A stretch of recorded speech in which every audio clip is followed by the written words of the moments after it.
우리 하나님의 말씀 보겠습니다. 신명기 30장입니다.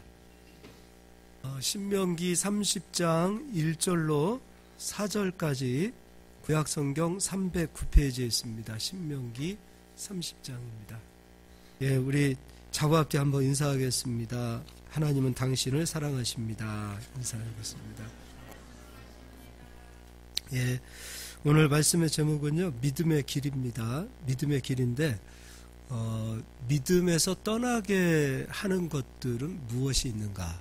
또 우리가 믿음에서 떠났다면 다시 믿음으로 돌아오게 되어지는 것은 어떻게 해야 되는가? 이제 그런 부분에 대해서 말씀을 나누도록 하겠습니다. 29장, 30장은 어떻게 보면은 절망적인 그런 상황 속에서 하나님께서 우리를 다시 희망으로 인도하시는 그런 내용들이 있는데요.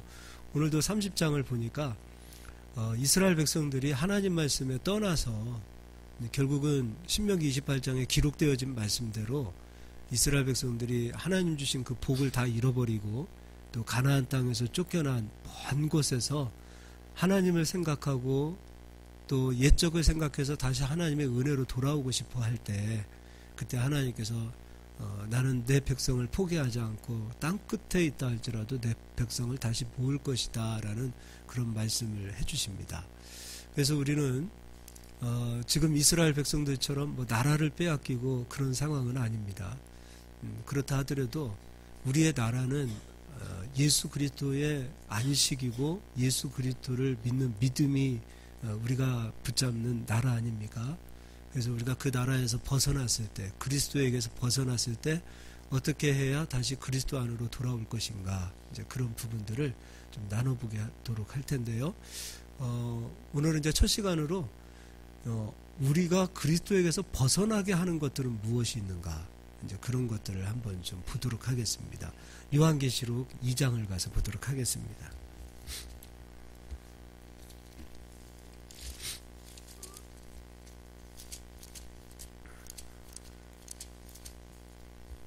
요한계시록 2장 18절입니다.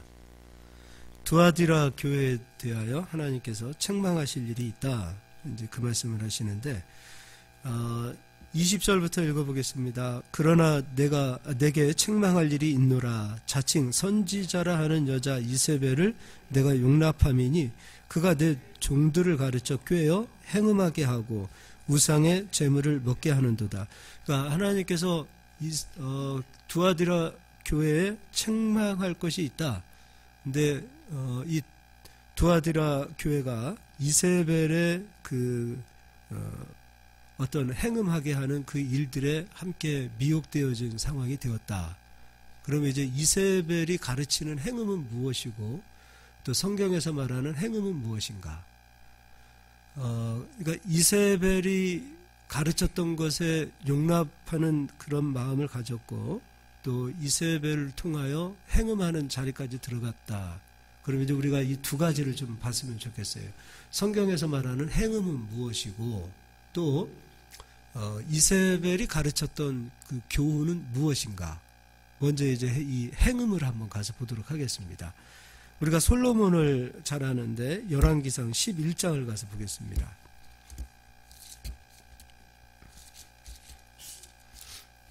열왕기상 11장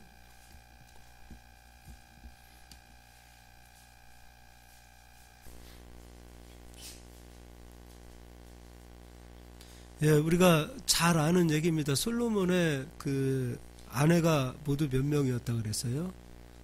1000명이라고 그랬습니다. 근데 이 솔로몬은 하나님께 지혜를 받은 왕이고 또 솔로몬의 처음 그 믿음 생활은 왕으로서 처음 시작했던 그 믿음은 너무나도 훌륭했습니다.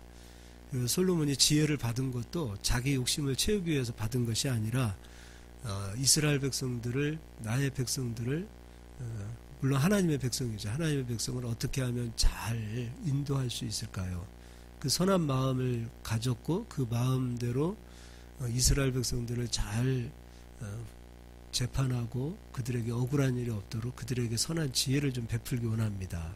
그런 지혜를 구했던 왕이에요. 자기 욕심 때문에 지혜를 구한 것도 아니고 이스라엘 백성과 하나님 영광을 위해서 지혜를 구했습니다. 그래서 하나님께서 야, 이 마음이 너무 예쁘다. 그럼 네가 구하지 아니한 지혜뿐만 아니라 내가 부귀와 영화도 내가 너에게 주리라. 그래서 이 솔로몬은 부귀와 영화까지 받은 왕입니다. 그 처음 시작은 너무나 훌륭했습니다. 그리고 그 나라는 부강했고 또 하나님께서는 솔로몬에게 엄청난 축복을 주었습니다. 근데 이 솔로몬이 이제 후반에 가서 이제 그 마음이 변하고 또 그 마음이 하나님을 떠나게 되어지는데 그 떠나게 되어지는 그 배경을 열왕기상 11장에 설명을 해놓고 있습니다. 이걸 한번 읽어보도록 할게요.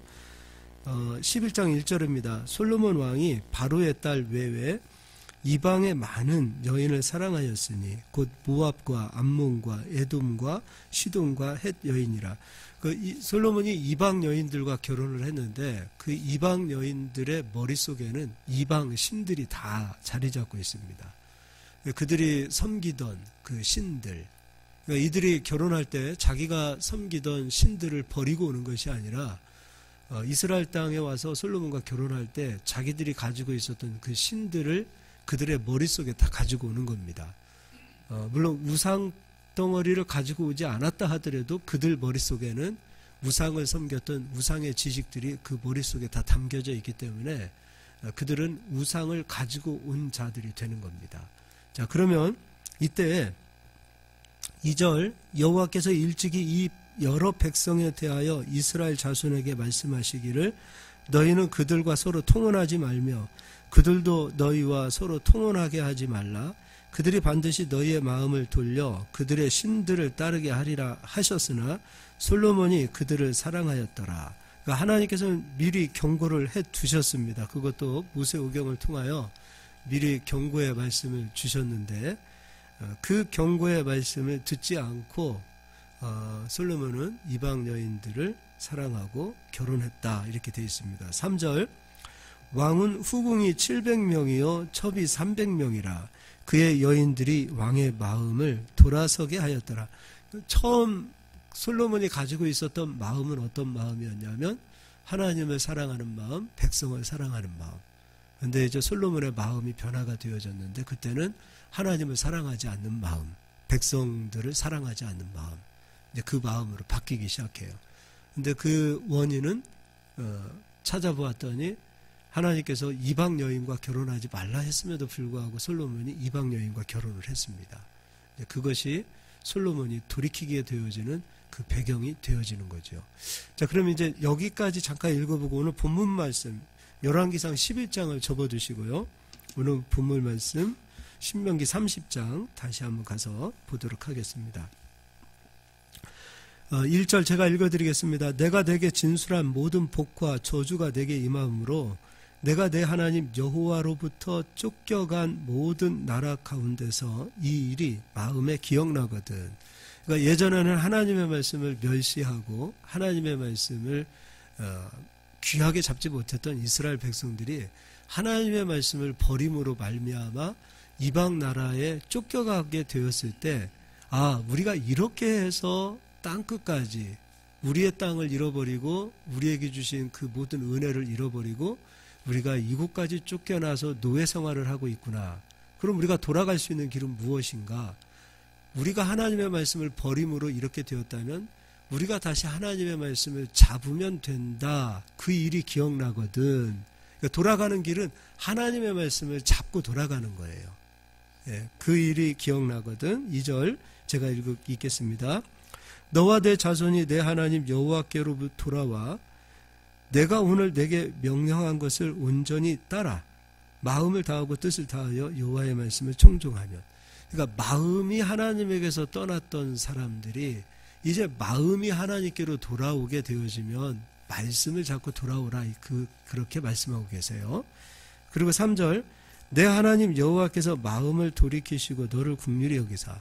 그러니까 솔로몬이 마음이 변하여 하나님을 떠나면 하나님도 솔로몬을 어떻게 붙잡아 줄 수 없어요. 근데 반대로 또 솔로몬이 마음이 변하여 하나님을 다시 잡으면 하나님은 솔로몬을 다시 잡아주는 거예요. 그러니까 여러분, 내가 아직 결단하고 내가 아직 그 하나님께 온전히 들어가지 못했다 하더라도 마음을 여러분이 먼저 들이셔야 돼요. 그러니까 마음이 하나님 앞에 돌아오게 되어지면 하나님께서 잡아주시고요. 마음이 하나님에게서 떠나게 되어지면 하나님도 못 잡아주신다는 거예요. 못 잡아주신다가 아니라 하나님은 늘 잡고 계시지만 그 마음이 하나님께로 돌아오지 못했기 때문에 하나님은 그를 이끄실 수 없겠죠. 그래서 마음이 내가 먼저 하나님께 돌아오고자 하는 그 마음이 하나님 앞에 비춰지게 되어진다면 그때부터 하나님이 일하시고 역사하는 거예요. 그러니까 오늘 솔로몬은 마음이 변하여 하나님을 떠났어요.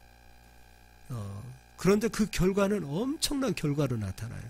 마음이 변하여 하나님을 떠나게 되어지면 그 뒤에 나타나는 것은 온통 우상의 열매들이 나타나요. 그런데 마음이 변하여 하나님께 돌아오기 시작하면 예전에 내가 깨트리지 못했던 우상들이 하나하나 깨져가는 거예요. 보이지 않았던 그 우상들이 하나하나 깨져가요. 근데 그 깨트리시는 일을 하나님이 해주시겠다는 거예요. 그래서 마음이 하나님께 돌아왔느냐 아니면 마음이 하나님에게서 떠났느냐. 이거 우리가요 하나님 앞에 마음을 드려야 돼요. 우리가 새벽에 지금 그 화목제를 하고 있는데 화목제 가운데 하나님 앞에 드려지는 것이 무엇이냐면 물론 그 화목제물의 피는 제단 아래 쏟아지게 되어지죠. 피는 생명을 이야기합니다. 화목제 또한 생명이 없이는 하나님과 화목할 수 없어요. 그리스도께서 제물로 우리를 위하여 십자가에서 피 흘려주셨기 때문에 그리스도로 인하여 우리가 하나님과 화목하게 되어지고요. 그 다음에 하나님 앞에 드려지는 것이 무엇이냐면 기름하고 콩팥입니다. 기름은 힘을 의지하는 것이고 콩팥은 마음을 이야기하는 거예요. 우리가 하나님 앞에 마음을 드리는 거예요. 마음을 하나님이 받으시는 거예요. 먼저 하나님이 정말 우리에게서 받기를 원하시는 것은 우리의 마음이에요. 마음이 하나님 앞에 드려지고 마음이 하나님께 돌아오게 되어지면 하나님께서는 그 마음을 받으시고 그 마음의 소원대로 이루어주시는 거예요. 내가 하나님 영광과 하나님 뜻을 위해서 살고 싶습니다. 하나님 나라를 위해서 살고 싶습니다. 그 마음이 하나님 앞에 비춰질 때 하나님 영광과 하나님의 뜻과 하나님 나라를 위해서 행할 수 있는 솔로몬에게 주셨던 지혜도 부귀와 영화도 하나님께서 허락하시는 겁니다. 그래서 여러분 마음이 하나님께 돌아오는 거예요. 영접하는 자 곧 그 이름을 믿는 자들에게 하나님 자녀가 되는 권세를 주셨다 그랬는데요. 영접하는 것도요. 먼저 하나님께서 우리 마음을 두드리셔요. 보라 내가 문 밖에 서서 두드리노니 너희 마음의 문을 열고 나를 영접해야 마음의 문을 열고 나를 영접해야 내가 너와 함께 더 거하여 너와 함께 먹고 마시고 너와 함께 살리라. 우리의 마음의 문을 열어 그리스도를 받아들여야 그리스도께서 우리 안에 오시고 그리스도께서 우리 안에서 우리와 함께 하시고 우리를 인도하시는 그 은혜가 나타나는 거예요. 그래서 마음이 떠났다라는 것은 오늘 하나님도 이스라엘 백성들 마음 떠난 이스라엘 백성들을 끊임없이 하나님께서 말씀하시고 하나님께서 끊임없이 선지자를 보내셨던 것은 다른 거 아닙니다. 너희 마음을 돌이켜 다시 내게로 돌아오라. 그래서 끊임없이 선지자들을 보내셔서 마음을 두드리는 거예요. 마음을 두드려서 제발 내게로 돌아와라. 내 안에 거하라. 그래서 선지자도 필요하고 교사도 필요하고 목사도 필요하고 전도자도 필요한 거죠. 우리의 마음이 주님 앞에 돌아오실 수 있기를 주의 이름으로 축복합니다. 자, 그러면 내 하나님 여호와께서 마음을 돌이키시고 너를 긍휼히 여기사 먼저 우리가 마음을 돌이켰을 때 하나님께서 마음을 돌이키시겠다. 그리고 포로에서 돌아오게 하시되 내 하나님 여호와께서 흩으신 그 모든 백성 중에서 너를 보우시리니 우리의 마음이 하나님께 돌아가니까 하나님이 마음을 돌이켜서 다시 우리를 회복시켜 주시겠다. 이 약속이 하나님의 은혜입니다. 네, 이 은혜를 누리실 수 있길 바랍니다. 그럼 이제 다시 열왕기상 11장으로 가서 보겠습니다. 솔로몬의 마음이 돌아섰다 그랬어요. 처음엔 하나님께 마음을 두고 하나님께 소망을 두었던 솔로몬이 이제 그 마음이 변하여 마음을 돌이켜서 솔로몬의 마음에 우상들이 채워지기 시작합니다. 그리고 우상들을 이스라엘 땅에 세우는 일을 솔로몬이 합니다. 여러분 솔로몬은 그렇게 좋은 왕이 아니에요. 우리가 막 위대한 왕, 지혜의 왕, 막 그런 엄청난 솔로몬에게 칭호를 주지만 사실 솔로몬은 그런 칭호를 받을 만한 자격이 없어요. 본인도 부끄러울 겁니다. 우리가 솔로몬 자기 자신에게 그런 칭호를 주는 것 자체가 본인에게도 굉장히 부끄럽지 않을까 싶어요. 이제 그 뒤도 읽어보겠습니다. 4절입니다. 솔로몬의 나이가 많을 때에 그의 여인들이 열왕기상 11장 4절 제가 읽어드리겠습니다.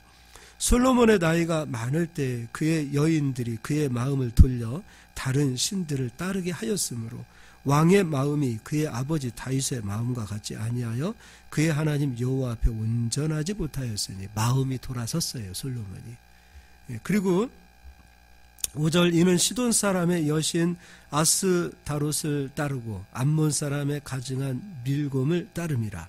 솔로몬이 여호와의 눈앞에서 악을 행하여 그의 아버지 다윗이 여호와를 온전히 따름같이 따르지 아니하고 모압에 가증한 그무스를 위하여 예루살렘 앞 산에 산당을 지었고 또 암몬 자손의 가증한 몰록을 위하여 그와 같이 하였으며 그가 또 그의 이방 여인들을 위하여 다 그와 같이 한지라.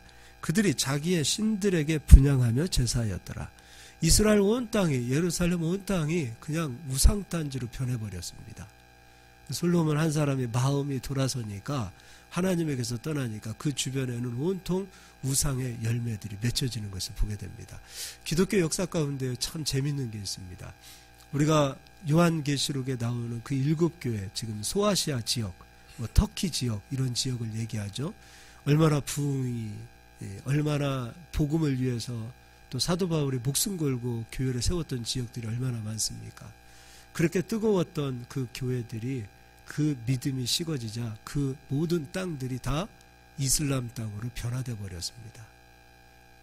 얼마나 이슬람이 강성인지 몰라요. 기독교가 찬란했다 하더라도 그 하나님을 섬기던 백성들이 마음이 돌아서서 하나님을 떠나게 되어지자 그 땅은 우상의 땅, 그 땅은 음행하는 땅, 그 땅은 거룩한 땅이 되지 못하는 모습들을 보게 됩니다.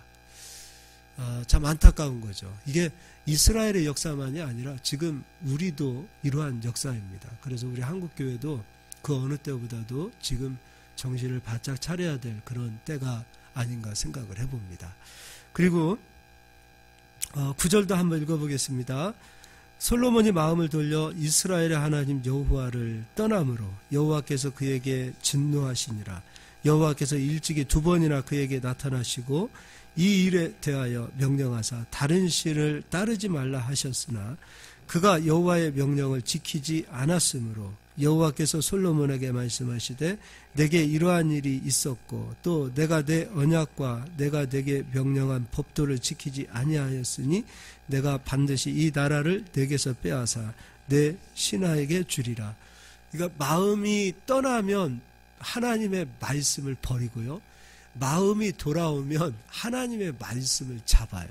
또 마음이 떠나면 말씀을 버리고 우상으로 채워지게 되어져 있고요, 마음이 하나님께 돌아오게 되어지고 말씀을 잡게 되어지면 우상은 하나하나 떨어져 가는 것이 바로 믿음의 법칙입니다. 근데 우리가요, 눈에 보이는 우상들은 쉽게 발견할 수 있습니다. 눈에 보이는 우상들은 이건 우상이야, 또 불교 같은 데서 말하고 있는 그 불상들은 우리가 쉽게 눈에 보이는 우상이기 때문에 이거 우상이야 이렇게 얘기할 수 있는데, 눈에 보이는 우상이 아니라 눈에 보이지 않는 우상은 우리가 이것을 쉽게 분별하지 못해요.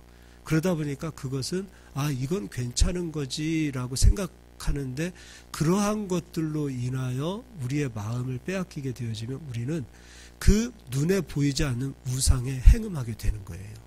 그러니까 행음이라는 것은 솔로몬이 하나님을 떠나서 다른 신을 섬기는 것, 이것이 행음이에요. 그러니까 육적으로는 물론 다른 여자, 남편이 아닌 다른 남자를 만나서 이렇게 사랑한다, 이것도 행음이 될 수 있겠죠, 육으로는요. 그러나 성경에서 말하고 있는 이 행음은 육적인 차원이 아니에요. 하나님을 떠나서 다른 신들을 섬기는 것, 그러니까 신을 바꾸는 행위가 바로 행음이 되어지는 거예요. 근데 눈에 보이는 우상들은 우리가 쉽게 이거 우상이다라고 할 수 있지만, 눈에 보이지 않는 우상은 이게 우상인가? 이게 잘못된 것인가? 이런 것을 쉽게 분별하지 못하고 거기에 우리의 마음을 빼앗기게 되어지는 경우가 많더라 이거죠. 자, 그럼 이제 이 행음은 하나님을 떠나서 다른 신을 섬기는 것이 행음이다. 그럼 이제 이세벨이 했던 행음은 어떤 것인가? 네, 이것도 찾아보겠습니다. 같은 열왕기상 21장입니다. 물론 이세벨은 우리가 잘 알다시피 이방 여인이죠. 이세벨을 통하여 북이스라엘은 바알과 아세라 우상이 북이스라엘 온 땅에 채워지는 그런 우상의 땅으로 만들게 되어지는 어떤 사단의 스파이이고 사단의 씨가 바로 이세벨이 아닌가 생각을 해봅니다. 근데 이 이세벨이요, 우상을 섬기고 바알을 섬기고 아세라를 섬기는 여인인데, 이 여인이 하나님의 말씀을 몰랐다가 아니에요. 이 여인이 하나님의 말씀을 알았고요, 이 여인이 하나님의 말씀으로 욕심을 채웁니다. 이제 우리가 21장 이세벨의 남편 북이스라엘의 왕은 아합왕이에요. 근데 이 아합왕은 약간 막둥이 기질이 있는 것 같아요. 자기가 한번 갖고 싶은 것을 못 가지면 병이 나는 사람이에요. 우리도 그런 사람들이 있잖아요. 나 저거 사야 되는데, 저거 꼭 갖고 싶은데, 그 못 가지면 막 마음에 병 걸리는 사람들이 있어요. 예. 전 막둥이라 저도 그런 기질이 있어요. 막둥이들이 좀 그런 기질이 있는 것 같아요. 아, 이거 꼭 가져야 되는데, 그거 못 가지면 막 병이 나는 거예요. 근데 이 아합이라는 사람이 꼭 그런 사람이었어요. 아, 막 이거 가져야 되는데, 이 욕심이 많은데 그 욕심이 채워지지 않으면 병이 나는 사람, 그런 사람. 저도 요새 지금 몸이 좀 아픈데, 그래서 몸 아픈 건 아니에요. 예, 막 그런 병이 나는 사람들이 좀 있습니다. 아합왕이 그런 사람이에요. 나봇이라는 사람이 사마리아, 저는 여기를 가봤습니다. 사마리아 성을 가봤고, 그 성 앞에서 보이는, 지금은 포도밭이라기보다는 그냥 포도밭은 없는 것 같아요. 그런데 그 아래 보면은 뭐 그런, 야, 여기가 이쯤이 나봇의 포도원이 아니었을까? 그 우리가 스스로 그렇게 추측을 해보고, 너무도 좋은 땅이 있는 거예요. 근데 그 성에서 보았을 때 이 아래 내려다 보니까 너무도 좋은 땅이 있는데, 그것이 이제 포도원이었고, 그 포도원의 주인은 나봇이었습니다. 근데 이스라엘은요, 토지를 팔지 못하도록 해놨습니다. 그러니까 부모님, 조상으로부터 물려받았던 땅은 조상으로 물려받은 것이 아니라 하나님께서 주신 복이다, 하나님께서 주신 사명이다 라고 생각해서 이것을 잃어버리지 않기 위하여 그 땅을 지키는 것이 이스라엘 백성들의 사명입니다. 그래서 이 나봇이, 아합왕은 내가 이거 네가 나한테 이거 주면 더 좋은 거 줄게. 근데 나봇은 아니에요. 더 좋은 것을 주신다 하더라도 하나님께서 말씀하신 땅이기 때문에 이 땅은 왕에게 드릴 수 없습니다. 팔 수 없습니다. 나봇이 의로운 사람 아니에요? 말씀을 지켰고 사명을 지키려고 했던 사람이에요. 그러니까 아합왕도 그 얘기를 듣고 보니까 어쩔 수 없는 거예요. 왜냐하면 하나님께서 그렇게 명하셨기 때문에. 그러면 하나님의 뜻이다라고 여겨지면 내려놔야 되는데, 예수님처럼 주여 아버지여 할 수만 있거든 이 잔을 내게서 옮겨주십시오. 그러나 나의 뜻이 아니라 아버지 뜻대로 되길 원합니다. 이런 마음을 가졌으면 참 좋았을 텐데, 이 아합왕은 욕심이 발동하기 시작하는 거예요. 하나님의 뜻이기 때문에 저 땅을 내가 가질 수 없는 것에 대해서 병이 나는 겁니다. 막 마음에서, 아, 이거 하나님만 없었으면은 저 땅은 내 땅일 텐데, 내가 내 힘으로도 저 땅을 살 수 있는 돈도 있는데, 저거 내가 다 가질 수 있는데, 그런 욕심이 발동했을 거예요. 그리고 가지지 못한 것, 그것으로 인하여 이제 병이 나기 시작합니다. 마음의 병이 나기 시작하는 거예요. 근데 그때 그의 아내 이세벨이 나타나서, 왕이여 왜 고민합니까? 무엇 때문에 고민합니까? 그 고민을 얘기해 보세요. 그러니까 나봇이라는 사람이 포도원을 가지고 있는데 그 사람이 그 포도원을 나에게 팔지 않습니다. 그 얘기를 딱 하는 순간 이세벨이 뭔 그런 걱정을 하십니까? 내가 그 문제 다 해결해 주겠습니다. 멋있는 아내죠. 이런 아내, 여러분이 하는 고민을 여러분의 아내가 걱정하지 마요. 내가 다 해결해 드릴게요. 멋있잖아요? 뭐 이런 아내를 사모하시죠? 고개를 끄덕끄덕 하시는데, 육적으로 보면, 세상적으로 보면 이런 여인이 어디 있습니까? 최고죠. 욕심을 다 충족해 주는 그런 아내. 얼마나 멋있습니까? 근데 이때 이세벨이요, 머리를 씁니다. 걱정하지 마세요 하고서는 이세벨이 모략을 꾸밉니다. 그래서 불량자 2명을 사는 거예요. 그리고서 이스라엘은 함부로 재판할 수 없어요. 장로들도 모아야 되고, 그리고 그 성에 어떤 의미에서 보면은 어른들을 모셔놓고서 그 재판을 해야 되는데, 그때 이 불량자 2사람을 통하여 이 나봇이라는 사람이 하나님을 저주했고 왕을 저주했습니다 라고 거짓 증언을 하게 해요. 완벽하잖아요. 그러니까 하나님의 말씀에는 두세 증인이 없이는 그 사람의 죄가 진짜인지 거짓인지 확증하지 마라 그랬어요. 그래서 2사람을 불량자를 사서 거짓말을 하게 했고, 그리고 그 성에 있는 장로들, 재판하는 사람들은 그 이야기를 듣고, 그 2사람의 거짓 증인을 듣고 말씀에 기록되어진 대로 하나님을 저주했기 때문에 돌을 들어서 저 나봇을 돌로 쳐 죽여라 판결문이 떨어졌습니다. 그리고 나봇이 실제로 돌에 맞고 죽습니다. 그리고 나서 이세벨이 아하방에게 가서 걱정하지 마세요. 이제 나봇의 포도원은 당신의 것입니다 라고 얘기해요. 말씀을 이용해서 욕심을 채운 거예요. 어떤 세상적인 것을 가져다가 욕심을 채운 것이 아니에요. 말씀을 이용해서 자기 욕심을 채웠는데, 말씀을 이용해서 자기 욕심을 채웠는데 누군가의 눈에는 피눈물이 나는 거예요. 첫 번째는 하나님이 마음 아프셨겠죠. 하나님께서 이스라엘 백성들에게 법을 주신 것은 돌로 쳐서 죽이라가 아니라 살리라 이거예요. 예수님께서도 간음하다가 현장에 붙잡힌 그 여인을 예수님 앞에 세우셨을 때 예수님 말씀으로 대한 거예요. 너희 중에서 죄 없는 자가 먼저 돌로 쳐라. 그거예요. 구약의 율법도요, 너 돌을 들어서 저 사람 칠 수 있는 자격이 있으면 치라 이거예요. 그 중에서요, 그럼 결론적으로 하나님께서 이스라엘 백성들에게 요구하셨던 것은 돌을 들어서 치라가 아니라, 돌을 들어서 치기 이전에 네 속에도 그러한 죄와 그러한 연약함과 그러한 욕심이 너 안에도 있다라는 것을 보고 돌을 내려놓으라. 이것이 바로 하나님께서 이스라엘 백성에게 주신 율법이에요. 그래서 율법은 돌로 쳐 죽이는 것이 아니라 율법은 사랑이에요. 그리고 그 사랑의 완성을 이루신 분이 바로 예수 그리스도세요.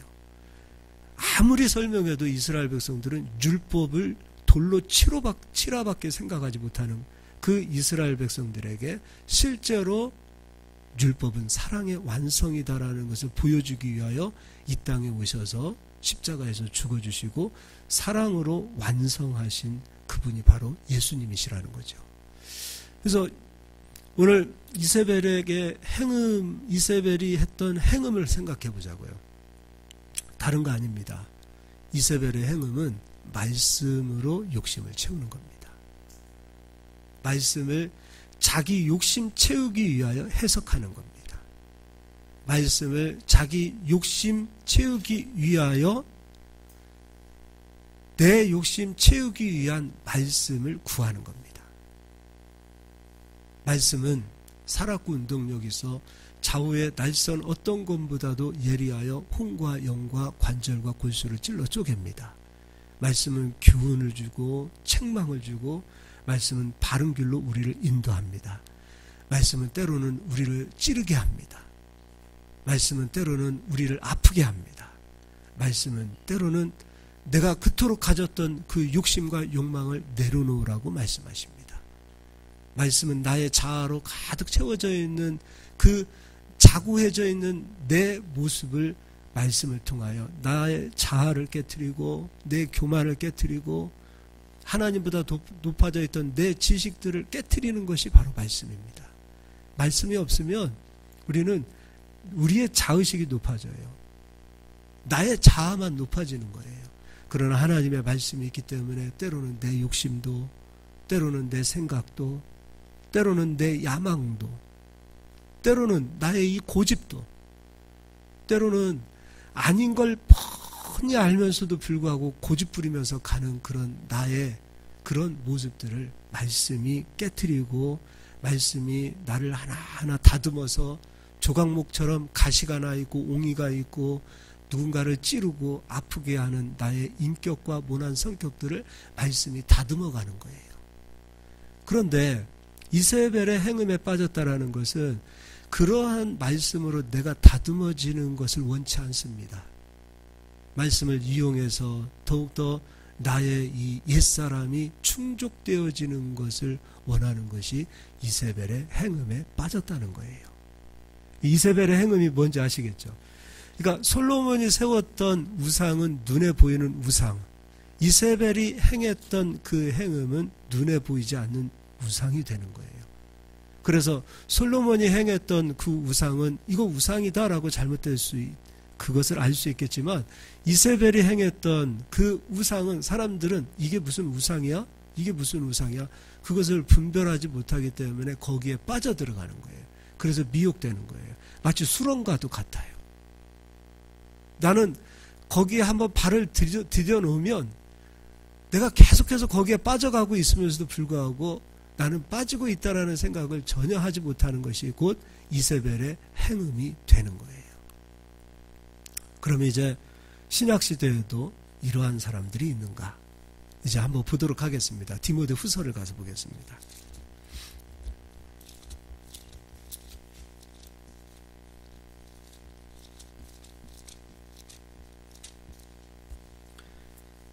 디모데후서 4장 보도록 하겠습니다. 디모데후서 4장입니다.